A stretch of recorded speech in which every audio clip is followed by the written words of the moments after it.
Pemrograman desktop pertemuan ke-6. Toolbars dan menu. Yang toolbar itu yang ini biasanya berupa tombol-tombol yang di atas yang bisa kita klik. Terus menu itu biasanya yang bisa kita klik, terus ada tampilannya yang nah ini namanya menu. Nah, topik kita kali ini adalah bicara tentang gimana membuat toolbar dan membuat menu di PyQt. Yang pertama adalah toolbar dulu. Ini contohnya di toolbars and menu 1.py yang saya posting sebelumnya. Nah, nanti di sini dia akan membuat toolbar tapi masih kosongan toolbarnya. Oke.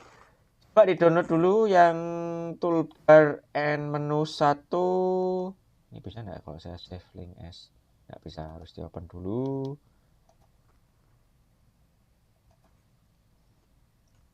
Setelah di-open terus di-download. Atau kalau enggak di-download bisa di-select. Terus new file. Ini kalau mau kalau mau model copy paste, nggak mau model download.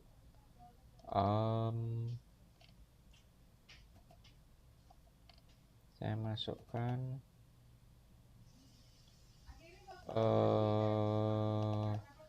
di sini sekarang week 6A. Oke, terus saya run. Yes, di sini langsung muncul. Nih. Ini toolbarnya, perhatikan toolbarnya bisa dipindah-pindah. Ini atas, bisa ke kiri, bisa ke kanan, bisa ke bawah. Ya, dicoba dulu tempatnya masing-masing. Sambil saya siapkan absensinya.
Saya teruskan dulu. Ada pertanyaan kah terkait yang program pertama? Ada pertanyaan kah terkait program yang pertama? Tidak ada, saya teruskan. Terus penjelasan programnya dulu. Penjelasan programnya dulu. Ini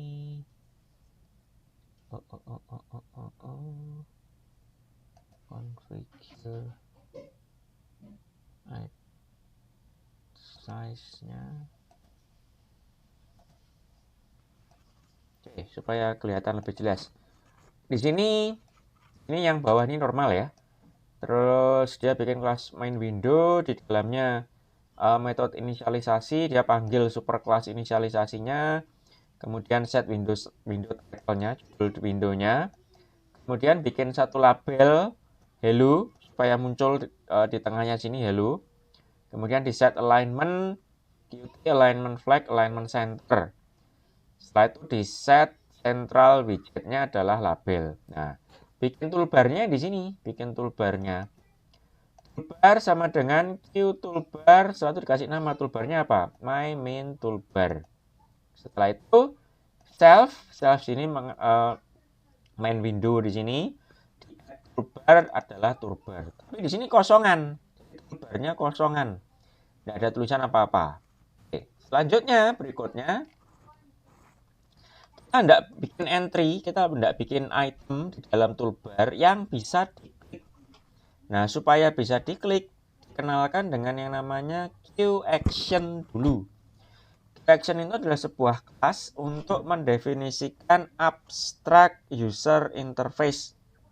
Ini dia nanti ketika dia diinstansiasi, dia menghasilkan satu objek dengan satu fungsi khusus yang dapat digunakan di banyak tempat. Nah, key action di sini biasanya nanti akan diberikan ke item-item dari menu, item-item dari toolbar.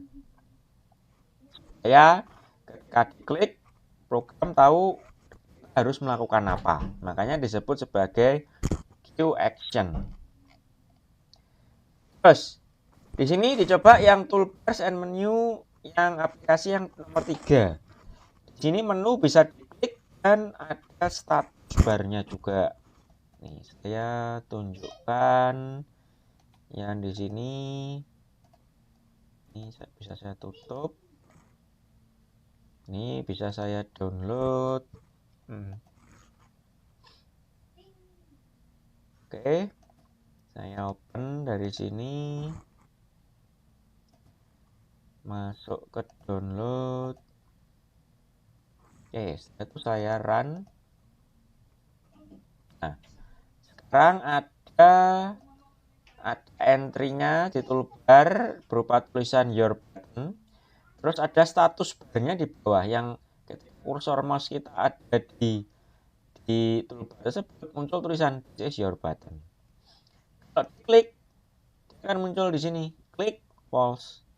Jadi klik false. Klik berapa kali pun dia muncul. Jadi coba dulu tempatnya masing-masing.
Oke, sudah saya jelaskan ya. Ada pertanyaan sampai sini?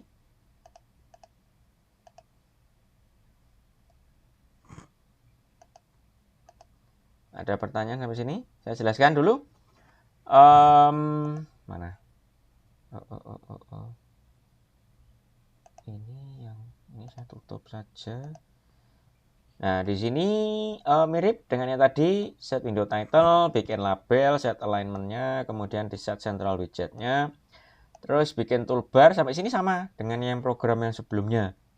Nah, terus berikutnya di sini kita bikin button action dari Q action, your button, setelah itu self.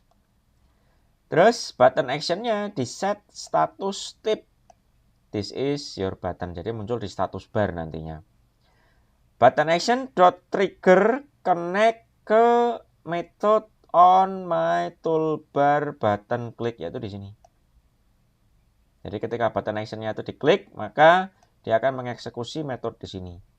Setelah itu toolbar dot add action button action di situ. Nah, ketika dia diklik, dia cuma ngeprint klik, setelah itu S. S di sini adalah state-nya dia. State dari si buttonnya. Nah, dia selalu ketika diklik selalu keluarnya nilainya false. Nih, tulisan yang tampil di terminal selalu false itu karena dia menampilkan status check. Sementara button yang tadi dipasang itu tidak di set checkable, hanya clickable. Ada bedanya, checkable sama clickable. Kalau clickable bisa diklik, kalau checkable itu bisa ditoggle, dicek, uncheck, check, uncheck. Untuk mengganti cukup tambahkan button action dot set checkable true, yaitu di toolbars and menu 4 pie.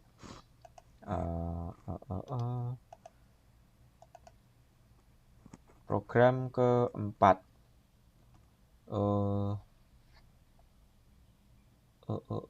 Ini di sini.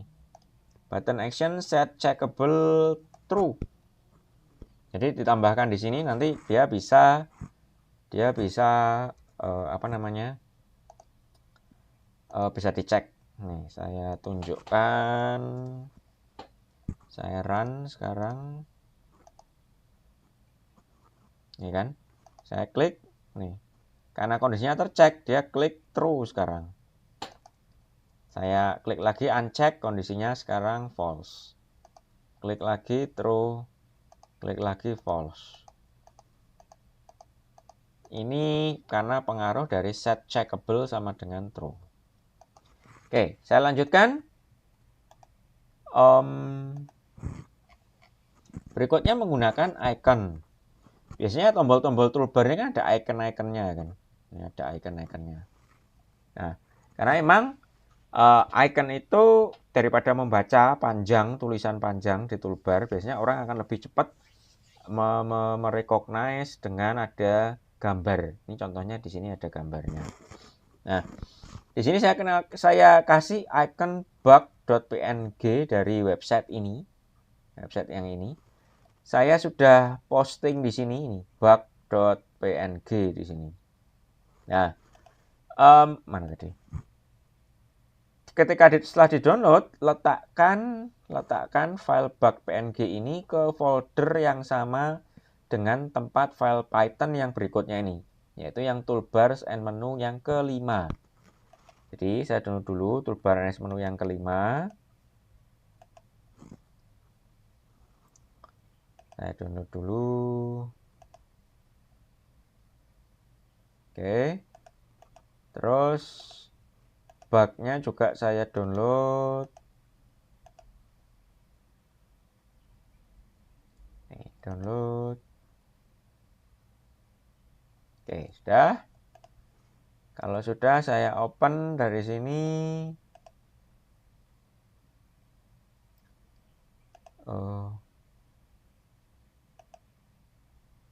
Yang 5.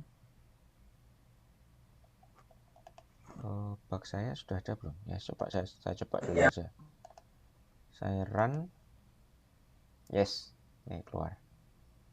Jadi sekarang tampilannya adalah icon. tidak lagi berupa tulisan.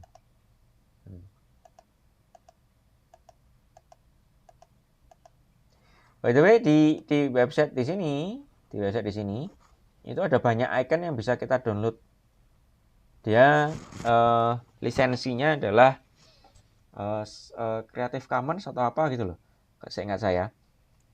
Sehingga kalau kita gunakan untuk fungsi-fungsi untuk kegunaan-kegunaan yang sifatnya tidak komersial, gratis, tidak masalah.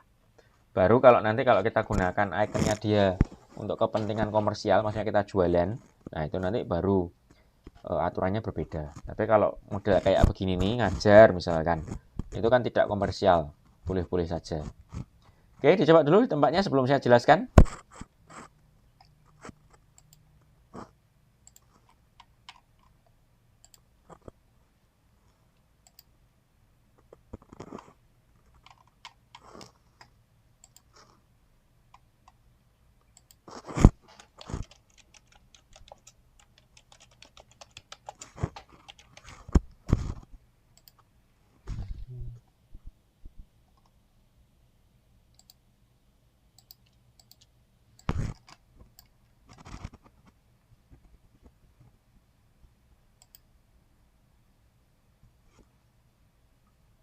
Terus barusan saya posting presensi untuk pertemuan 6 ini di Google Classroom. Silakan absen.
Oke, ada pertanyaan kah?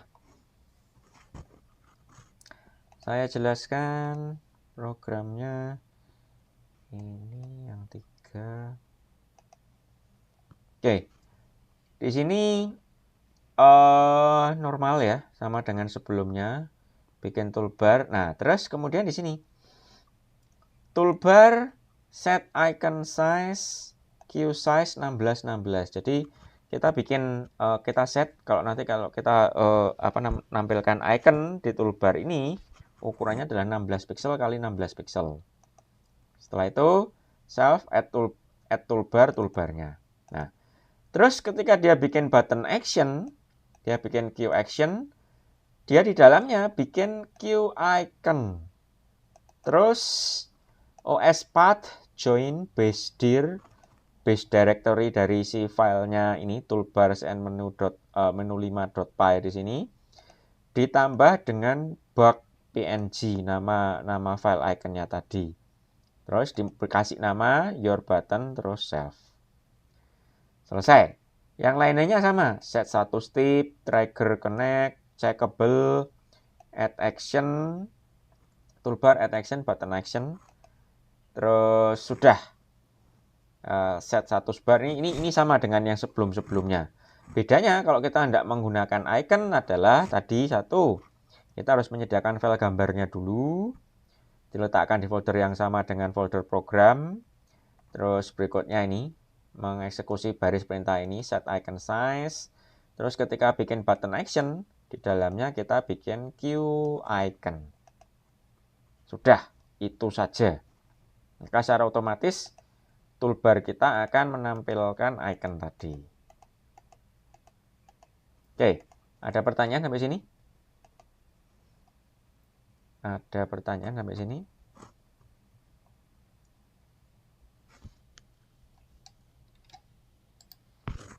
Ada pertanyaan sampai sini? Tidak ada? Lanjut.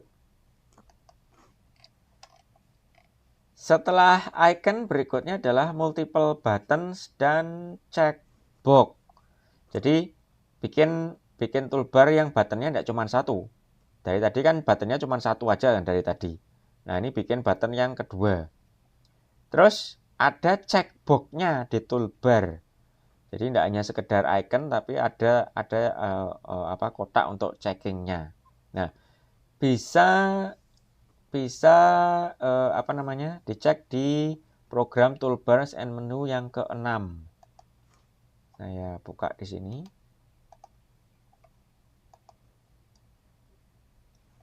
Terus saya download. Oke. Saya open yang ke-6. Oke, saya run.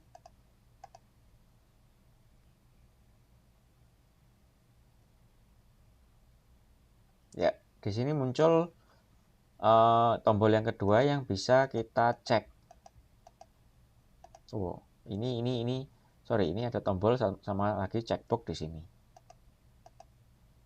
Ya, dicoba dulu tempatnya masing-masing.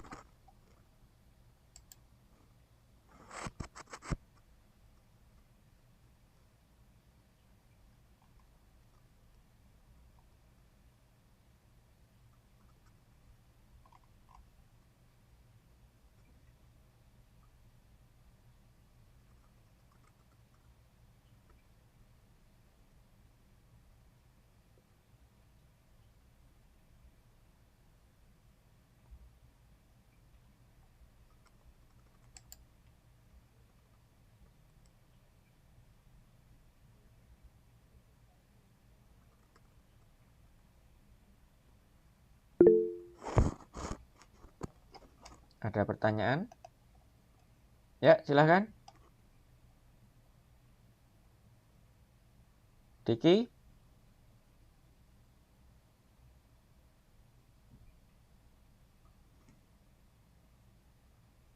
Tidak jadi pertanyaan?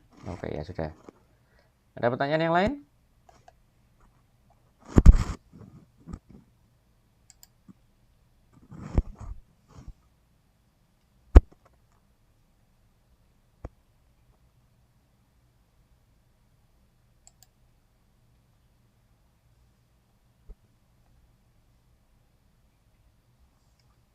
Sudah Pak, aman Pak. Aman. Oke. Saya teruskan. Oh, saya jelaskan dulu programnya. Di sini sampai di sini sama set icon button yang pertama di sini. Terus di sini normal. Terus berikutnya di sini toolbar add separator. Separator itu pemisah. Makanya di sini kelihatan antara button 1 dengan button 2 ada garis vertikalnya di sini. Ini garis pemisah namanya separator. Setelah itu baru bikin button action yang kedua, Q action, bug lagi, iconnya icon yang sama. Karena ini sekedar contoh ya. Saya nggak mau posting iconnya banyak-banyak, saya gunakan icon yang sama. Kalau mahasiswa mau nyoba silahkan bisa pakai icon yang berbeda di sana. Terus dikasih nama your button 2. Terus set satu step, this is your button 2. Ini satu stepnya kan sini this is your button kan. Kalau ke sini this is your button 2. Terus kalau dia tertrigger, dia di-connect on my toolbar button klik sama. Jadi sama-sama dimasukkan ke sini. Terus button action 2 set checkable true. Terus toolbar add action button action 2. Nah, setelah itu toolbar add widget Q label. Jadi toolbar itu bisa dikasih label. Nih, setelah button ini dikasih labelnya hello. Terus bisa juga dikasih widget checkbox juga di sini. Nih. checkbox. Akhirnya muncullah checkbox di sebelahnya label. Nah, perhatikan di sini karena tidak dikasih separator, maka langsung bersinggungan antara button 2 dengan label hello, antara label hello dengan checkbox langsung bersinggungan. Karena kita tidak memberikan separator di sini. Nah ya, sekali lagi gunanya separator adalah untuk memisahkan satu komponen dengan komponen yang lain di toolbar. Oke, sampai sini dulu ada pertanyaan? Sampai sini ada pertanyaan kah?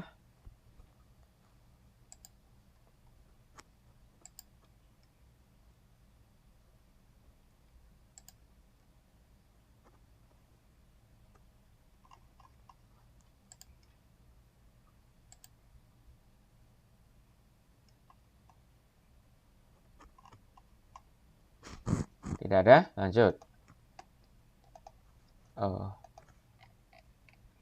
Berikutnya menu. Nah ini kalau dari tadi sebelumnya adalah toolbar, yang sekarang menggunakan menu. Di file Python toolbar and menu yang ketujuh. Caranya bikin menu adalah menu diinisialisasi dari self.menubar.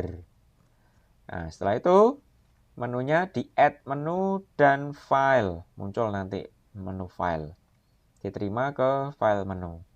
Nah di dalam file menu kalau mau bikin item, file menu .add action button action. Oke. Silakan dicoba dulu yang toolbar menu 7. Ini saya download juga di tempat saya.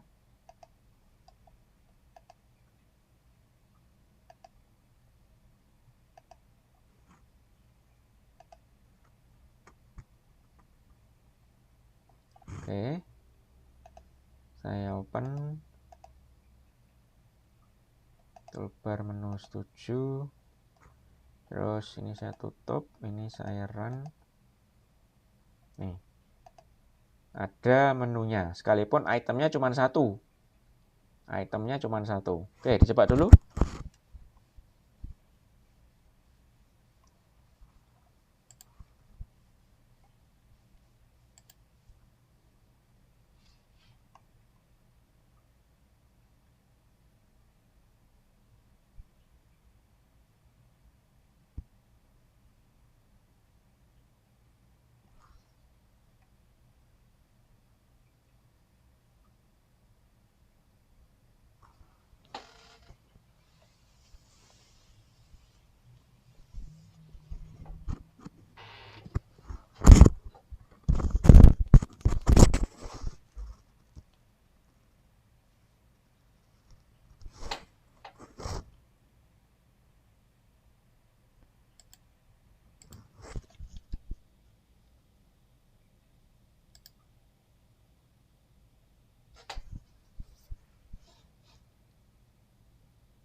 Oke, nah. Saya jelaskan di sini nih. menu self menu bar, ini tadi kan yang saya sebutkan di presentasinya. Menu, add menu, dan file. Apa maksudnya ada tanda dan di sini? Tanda dan di sini kalau bahasa Inggrisnya adalah ampersand.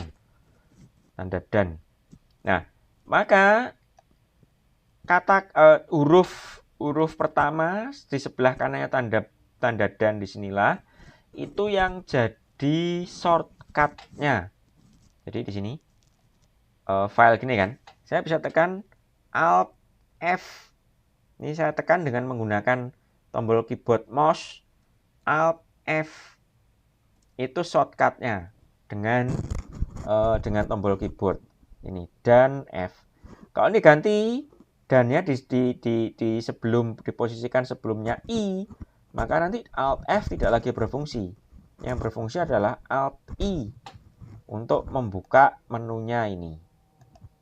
Oke, terus di sini add action-nya digunakan action yang sama dengan button action yang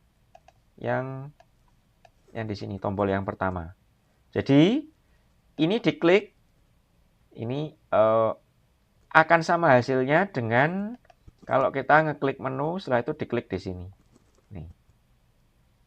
Ininya jadi false. Nah, karena biasanya di aplikasi-aplikasi itu perintah yang bisa kita eksekusi pada toolbar itu biasanya dikasih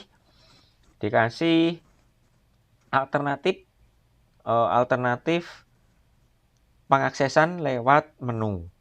Jadi komen yang sama, misalkan cut, copy, paste gitu kan. Di toolbar ada, tetapi di file, edit, cut, copy, paste itu biasanya juga tersedia.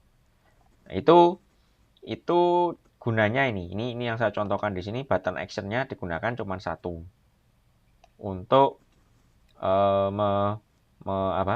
menghandle tampilan di toolbar dan juga di menu. Sehingga di sini kelihatannya juga sama, ada ikonnya di sebelah kiri, terus tulisannya your button muncul di sini di menunya.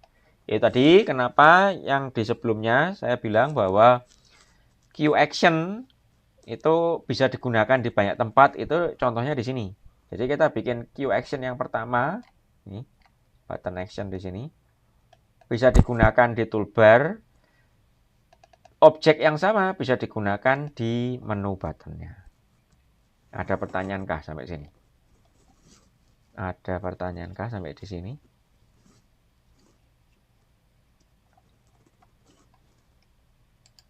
Ada pertanyaankah?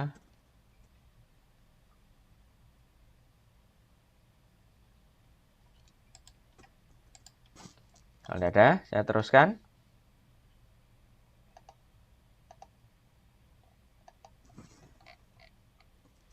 Berikutnya menu separator. Jadi kalau kita punya dua item di dalam menu, kita mau kasih pemisah, itu dikasih file menu .add separator dulu. Setelah itu file menu add action. Nah, di sini contohkan adalah button action 2. Ini tidak saya download, tidak saran ya.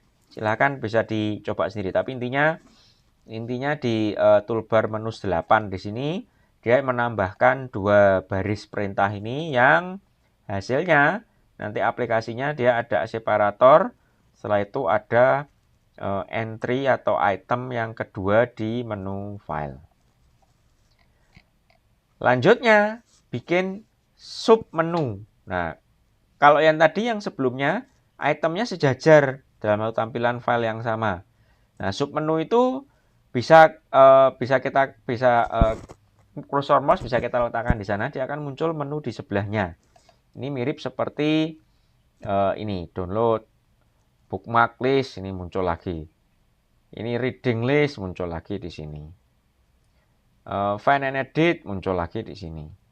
Ini sub menu. Jadi ini menu utama, ini sub menunya. Biasanya sub menu nanti bisa jadi ada sub menu lagi juga bisa. Extension biasanya tapi jarang sih.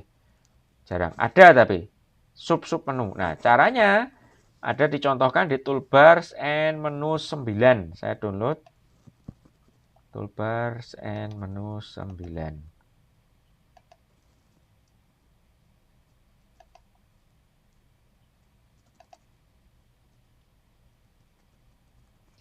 Terus saya buka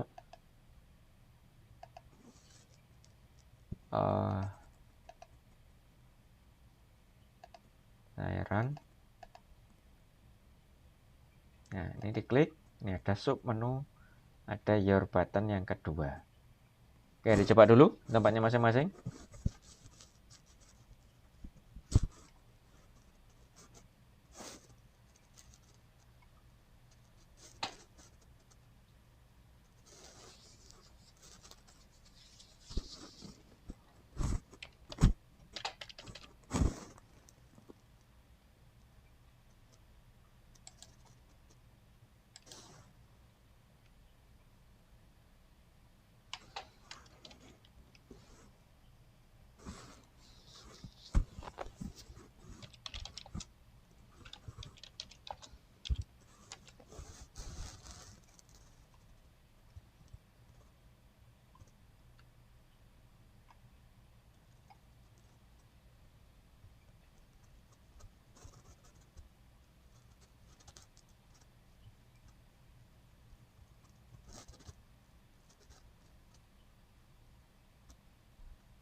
Oke, nah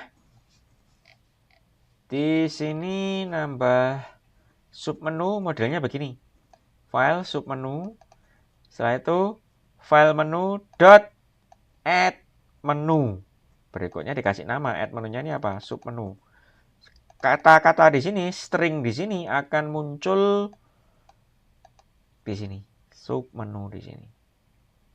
Nah, setelah itu file submenu ini bukan file menu lagi, tapi file submenu yang di add action, setelah itu button action 2. Nih, button actionnya munculnya sekarang ada di bawah submenu di sini. Ada pertanyaan sampai sini? Ada pertanyaan kah sampai sini? Sebelum saya bicara OTS, materi sudah selesai. Ada pertanyaan kah sampai sini? Materi kita hari ini.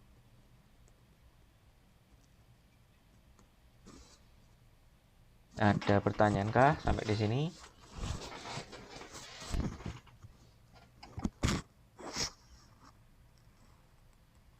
Tidak, Pak. Oke, lanjut. Ini saya berikan UTS untuk yang aplikasi kalkulator kemarin, pembobotan nilainya. Jadi mahasiswa nanti bisa lihat, oh kalau saya bisa ngerjakan yang bagian ini, bisa ditotal sendiri nilainya, nanti kira-kira dapatnya berapa. Jadi poin yang pertama, button NIM. Jadi yang button yang dibuat berdasarkan aturan yang saya bilang kemarin. 2 digit dari semua anggota kelompok. Itu yang dikumpulkan, terus itu yang dibikin buttonnya. Nah ini kalau sudah bikin button NIM saja, terus buttonnya bisa diklik, terus muncul tulisan di sini, di line editnya. Itu poinnya 40 poin. Terus operasi matematika yang kali bagi tambah kurang. Jadi 4, ditekan tombolnya 4, ditambah 4 sama dengan 8. Itu satu operasi matematika selesai. Yaitu operasi penjumlahan. Nanti diselesaikan juga untuk operasi pengurangan, perkalian, dan pembagian. Terus berikutnya tab layout tab yang saya contohkan yang di kemarin. Tab itu 10 poin. Tabnya di siapa, Pak? Tabnya terserah mau. Sebentar, saya definisikan enggak kemarin.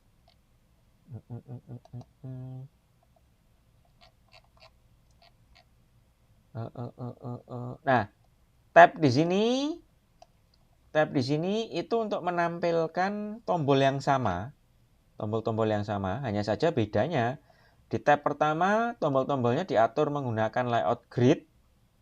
Di tab yang kedua tombol-tombolnya diatur dengan kombinasi layout horizontal dan vertikal. Itu gunanya tab, tapi isinya sama saja. Isinya adalah tombol-tombol yang nanti ketika diklik tampil di kalkulatornya. Oke. Nah, itu tabnya ada, tabnya berfungsi, ada isinya itu 10. Terus layout grid digunakan dengan baik 10. Terus kombinasi horizontal dan vertikal layout itu juga 10. Kemudian ada line edit. Ada line edit yang bisa menampilkan tombol-tombol, kemudian juga operasi matematikanya, hasilnya juga itu 10. Terus ada menu. Ada menu. Menu yang barusan saya jelaskan di sini. Menunya untuk apa, Pak? Menunya untuk akses akses button-buttonnya. Jadi bisa dikasih button, bisa dikasih operasi matematika, bisa dikasih apa lagi? Clear misalkan, operasi clear, CE clear. Biasanya kan kalau kalkulator itu ada tombolnya untuk clear, untuk membersihkan. Jadi setelah ada operasi, ambil hasilnya, mau dibersihkan, mau operasi yang berikutnya, operasi matematika yang berikutnya, di clear dulu. Nah, itu bisa nanti masuk ke menu. Nah, terserah menunya di sini selengkap apa terserah mahasiswa. Tapi selama ada menu, terus menunya ada actionnya yang bisa diklik, terus ada hasilnya sesuai dengan tulisan yang tertera di menu, sudah selesai. Ada pertanyaan sampai sini? Ada pertanyaan kah sampai sini?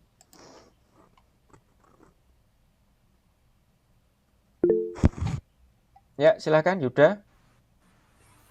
Pak, untuk layout dari kalkulator itu bebas atau gimana, Pak? Ya tadi ada dua layout yang perlu dikerjakan oleh mahasiswa, layout grid sama layout kombinasi antara horizontal dan vertikal. Jadi harus ada dua di sini. Di tab pertama harus dikasih layout grid, tab kedua dikasih layout horizontal dan vertikal. Model hasil akhirnya saya tidak memberikan arahan yang fix karena tiap kelompok nanti tombolnya akan berbeda. Kelompok pertama dan kelompok kedua bisa jadi angka-angka yang perlu ditampilkan akan berbeda. Nanti berbeda lagi dengan kelompok ketiga dan seterusnya. Nah, sehingga tampilan gridnya ataupun tampilan kombinasi horizontal dan vertikalnya mau dibuat seperti apa, saya serahkan ke mahasiswa. Selama layoutnya digunakan, entah itu grid atau layout kombinasi, kemudian tombol-tombolnya semuanya muncul di sana, tombol-tombolnya bisa diklik, bisa berfungsi, tidak masalah bagi saya. Oke. Ada pertanyaan lagi? Baik, terima kasih, Bapak. Mau tanya, Pak. Ya, silakan. Terakhir deadline-nya kapan? Nah, minggu depan ini kan masuk ke minggu ke-7. Setelah minggu ke-7 berikutnya masuk ke UTS. Itu biasanya begitu, karena sampai sekarang saya belum menerima informasi dari Prodi terkait pelaksanaan UTS. Biasanya sih seperti itu. Nah, saya berpikirnya adalah nanti deadline-nya di minggu UTS tersebut. Minggu UTS itu berarti 2 minggu lagi, kira-kira 1,5 minggu lah. Saya kasih deadline-nya di hari Kamis atau hari Rabu. Setelah itu deadline-nya di sini mahasiswa submit file Python-nya. Tidak perlu pakai icon supaya mudah nanti saya run. Tidak perlu pakai icon, mahasiswa submit aja file Python-nya satu. Nggak perlu banyak-banyak file Python-nya, satu saja. Setelah itu nanti akan saya periksa, saya run dari tempat saya. Atau saya tawarkan ini, perlukah ada demo untuk mahasiswa? Kalau mau demo ya tidak apa-apa. Nanti di minggu UTS hari Sabtu 2 minggu lagi kita demo. Mau gimana mahasiswa? Atau di sini harusnya di Google Classroom ada pilihan untuk bikin polling enggak ya? Sebentar. Saya belum pernah nyoba kalau pakai polling. Bisakah polling? kalau mau nanti kalau bisa saya akan kasih polling. Nanti mahasiswa bisa poll mau hanya submit saja atau mau demo. Classroom.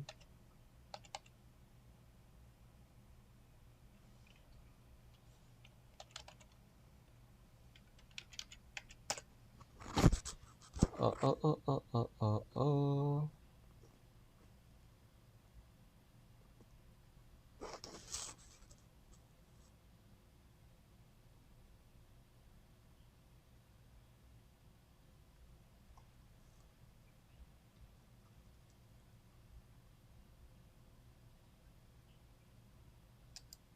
Oh, ada.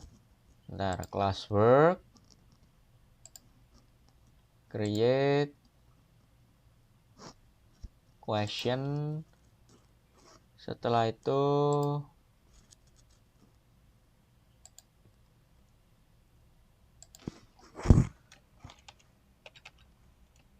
OTS hanya submit file Python atau demo.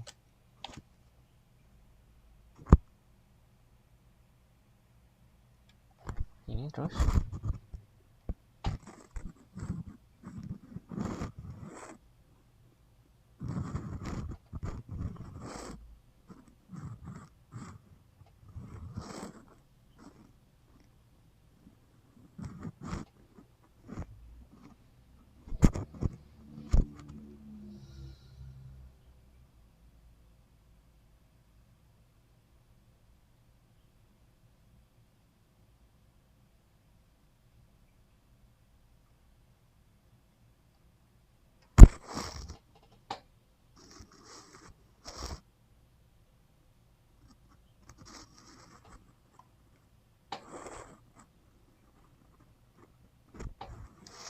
Bentar, saya coba dulu ya. Option 1 submit file, option 2 demo. Terus due date-nya jawabannya sampai sekarang tanggal 4 tanggal 10 lah.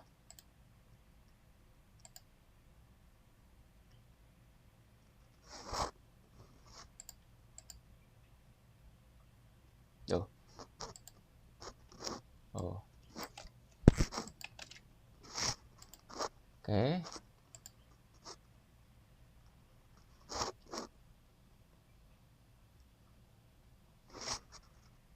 As. Oke, sudah saya bikin questionnya.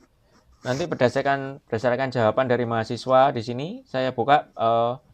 Saya sudah bikin questionnya. Berdasarkan jawaban nanti saya akan tentukan apakah hanya submit file atau demo. Terus saya buka question pollingnya di sini sampai dengan hari Jumat minggu depan. Oke, itu. Ada lagi pertanyaan? Mau tanya Pak, untuk Ya. pengumpulannya itu hanya ketua kelompoknya saja, apa seluruh anggotanya? Cukup perwakilan saja. Cukup perwakilan satu orang satu. Oke, ada lagi pertanyaan? Berarti satu kelompok satu file saja. Ya. Nah, hanya saja nanti tolong di tiap file Python-nya di situ di paling atas di komentar ya. Dikasih tanda komentar, dikasih nama-nama anggota kelompoknya supaya saya tahu, oh yang submit anak ini, nama anggota kelompoknya siapa-siapa untuk file ini. Oke. Nanti akan untuk submit akan saya kasih petunjuk, tapi sekarang saya bilang dulu seperti itu. Ada lagi pertanyaan? Kalau ada mahasiswa yang belum punya kelompok, bisa dicek di postingan tentang pembentukan kelompok yang saya post di September tanggal 20 September kemarin. Cari kelompok yang belum full, terus coba kontak. Boleh enggak saya gabung? Kalau enggak boleh, ya jangan maksa. Kalau enggak boleh, jangan maksa. Kalau memang tidak diterima di kelompok, bisa bikin satu kelompok satu orang, boleh. Atau bisa posting di situ, bisa posting di komentar. Saya mencari anggota kelompok, saya mencari kelompok di sini, atau saya bikinkan aja. Saya bikinkan saja postingan terbaru. Bagi yang belum memiliki kelompok, bisa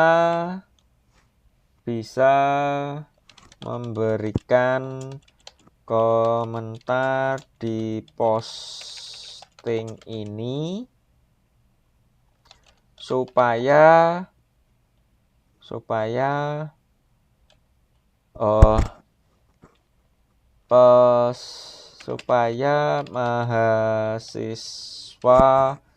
mahasiswi yang sama-sama belum memiliki kelompok bisa saling kontak.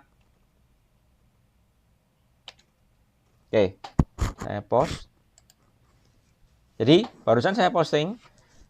Bagi yang belum memiliki kelompok bisa memberikan komentar di posting ini. Namanya atau saya kelas ini, nama saya ini, saya mencari anggota kelompok. Supaya yang lain bisa saling kontak.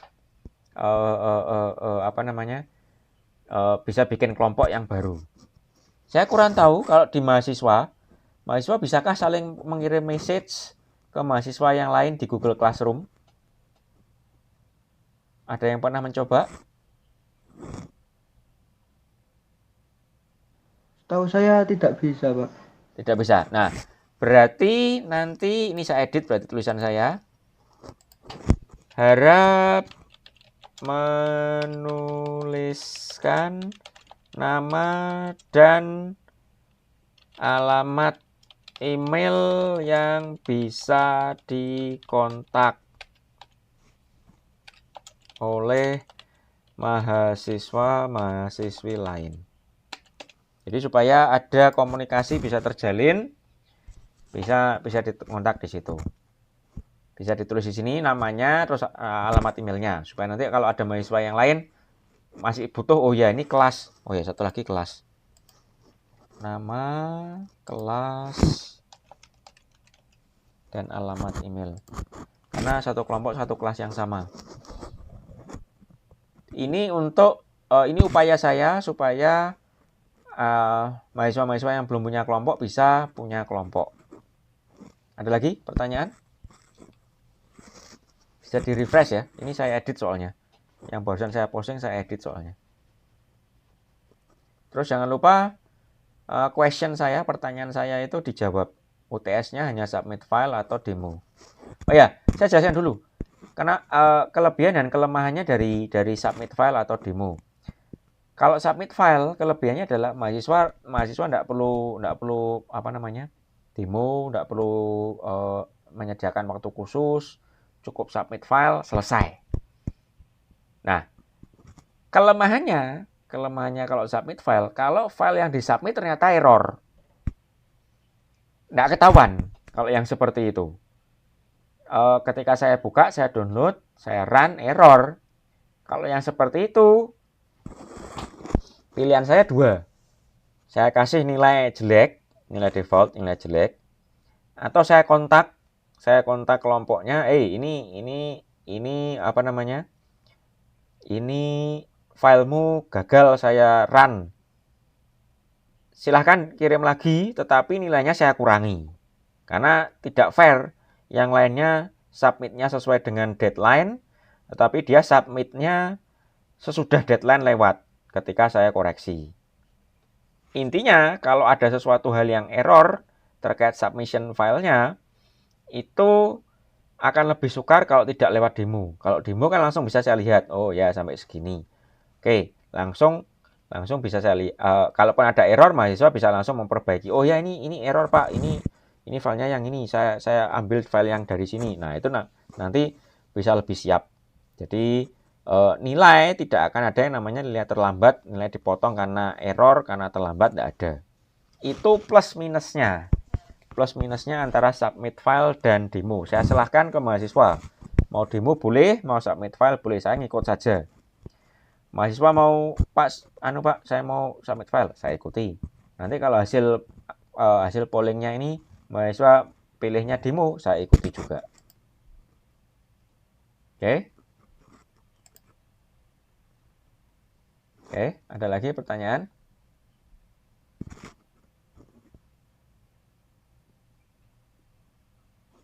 Ada lagi pertanyaan?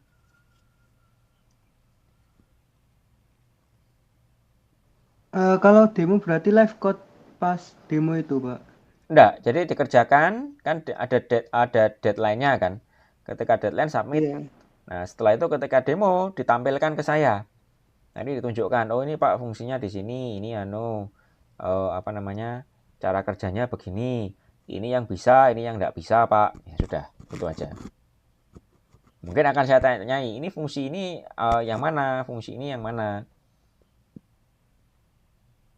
Tapi intinya tidak lagi mengerjakan tambahan ekstra gitu, tidak di live code. Ada lagi pertanyaan?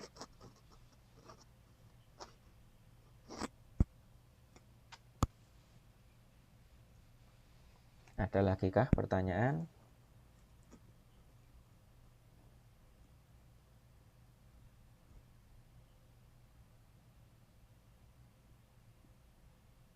Oke, kalau tidak ada, saya akhiri pertemuan kita kali ini. Kita ketemu minggu depan. Mahasiswa silahkan log off.